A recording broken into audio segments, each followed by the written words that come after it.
All right, good morning guys. We are unboxing Z1's track package for our customers Nismo 370Z. So this will be the first time we've seen this kit in the flesh. So it'll be interesting to take a look at it.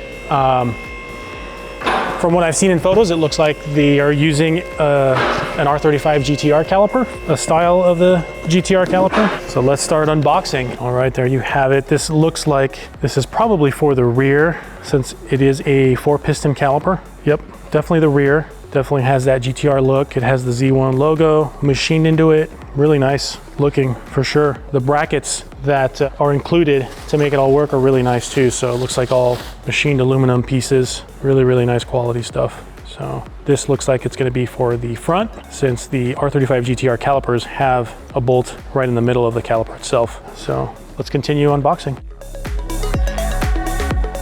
Rotors in here, check those bad boys out. Nice and big. So this car already had Z1's 2-piece rotors. It'll be interesting to see how much weight this is going to add. But again, really nice quality. Find our front calipers in here. Oh yes. Look at those boxes. Everything comes very well packaged up, although this area is a little bare. And thankfully there's no damage. Careful in extracting this caliper. And there it is. There's the front 6-piston caliper. Very GTR-esque there. So we'll continue getting all this stuff unboxed and we'll get to work installing it.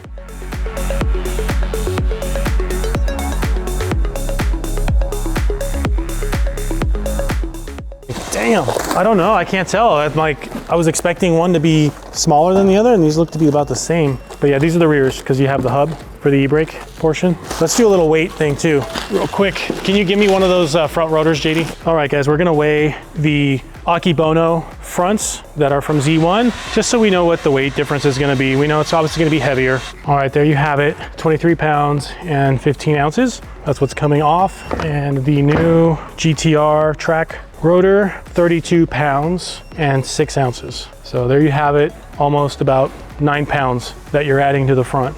So, you know, just keep that in mind when you're doing an upgrade like this. Always better to have it lightweight, but there's compromises to be made. So if you're gonna have a much bigger rotor, it's obviously gonna provide better leverage, better braking. So you have to pick and choose what you want. But can't wait to get these on and see what they look like.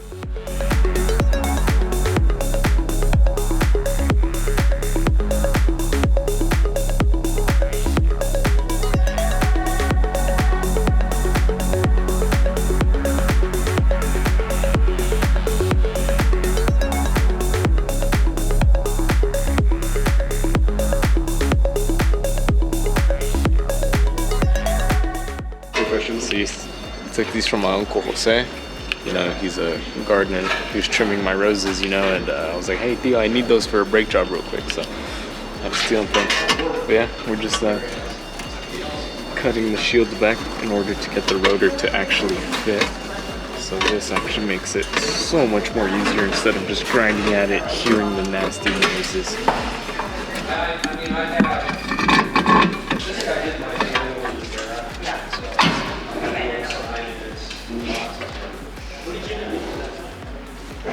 As you can see, it's nice and flush now. So now I'm gonna go back, grind this down, smoothing it out. So I mean, anyone who's ever doing the brakes won't have to cut themselves touching that dust shield.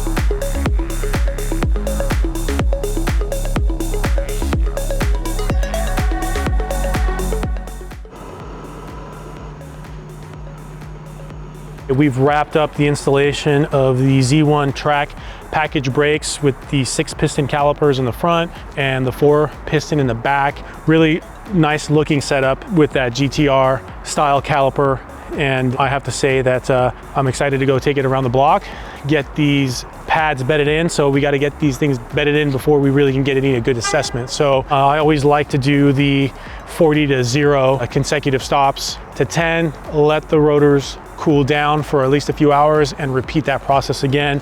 And then we can really rail on these things and see how they're gonna do. So I'm confident that it's gonna be fantastic. So yeah, it really looks really nice. It really fits beautifully behind these Nismo V2 wheels. So it looks really good, and especially on a white Nismo, one of my favorite color combinations, with the red on the front and side skirts, really sets everything off.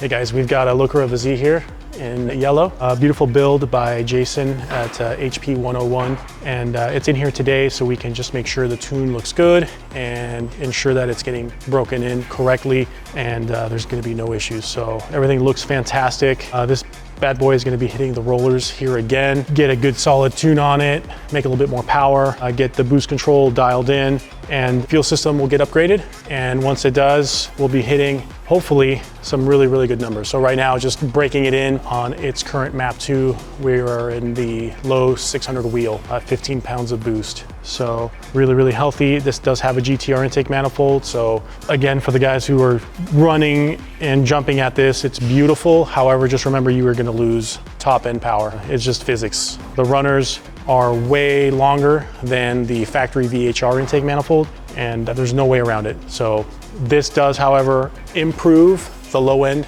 to mid-range power and torque, but your top end is gonna suffer slightly. And when I say slightly, it can be anywhere from 20 to 50 wheel, depending on how much power you're making. So just keep that in mind for guys who are looking for ultimate top end power. This is not your intake manifold, but it does look beautiful, and it will, of course, help your low to mid-range. So if you do have a big turbo and you are looking to try and maximize your low end power and you're gonna sacrifice top end power, you know, you could do it with this. So yeah, more to follow on this one.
All right, guys, we are done with the yellow Banana 370Z. Again, this is the one that has the GTR intake manifold. It's got the GTM twin turbo kit using 3071R turbos, twins. And great job by Jason at High Performance putting it all together. We are just at a fuel system. So today we've reached more than the limit of what we can do on a single fuel pump and the injectors it's got in it. So to give you an idea, this is just running on E85, there's no 91, but at just 12 pounds of boost, we're making a healthy 554 wheel. And remember guys, these numbers on a factory intake manifold would be a lot better. Because of the GTR intake manifold design, physics comes into play. You have a longer runner, they're slightly a little smaller in diameter, and so what that does is it shifts the power band to the left earlier on, so it will make a little bit more mid-range, low-end power and torque, but at the sacrifice of the top end. So you can kind of see how the top end starts to roll over a little bit. It does a really nice job though of holding the boost pressure. You can see that in the actual tune. This is speed density, so we're using volumetric efficiency calculation. So you can tell that I've had to pull fuel out at the very top because our volumetric efficiency drops off at the top. So we have lower values at the top because of the GTR intake manifold. 17 pounds, almost 18 pounds of boost. We are at 653 and 543 foot-pounds of torque. And then we tickled it a little bit as far as bringing it up with the boost, another 5 pounds almost, and almost another 100 wheel just by doing that. So with a good fuel system, we'll get this thing back on here and get it to right around in there, 750, 800 wheel. Usually what I like to run on these built motors, trying to keep the head lift gods away. And yeah, there'll be more coming up soon.